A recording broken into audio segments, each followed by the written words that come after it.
Throngs of Ford workers once assembled cars like the Model T, much of the work done by hand, by muscle power. Competitive pressures prompted industrial companies of all kinds to seek more efficient, less labor-intensive, and cheaper ways to make products.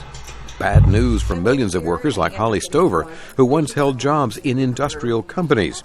She was laid off after years of work for steel firms. Well, I hope to end up working a decent job, making a decent living. With help from an employment counselor, Stover is exploring new kinds of work, worrying about health care costs, and considering school to update skills.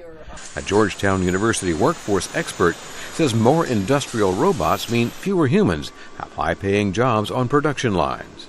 The principal job eater since the early 1980s, when this began with a vengeance after a very difficult decade in the 1970s in manufacturing, is technology.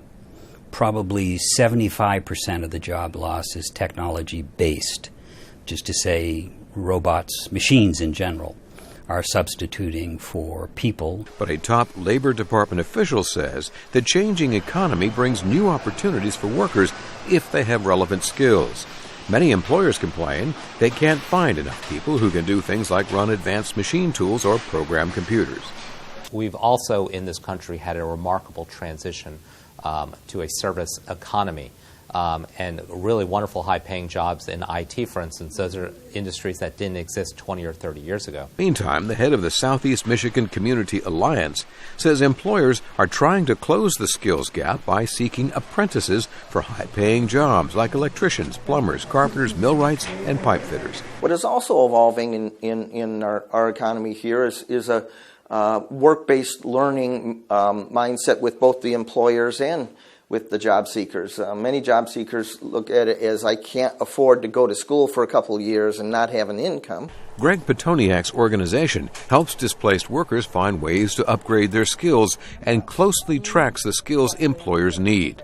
He says part of the problem is a U.S. education system that puts too much emphasis on preparing people for college and too little to get people with other interests and skills ready for technical jobs.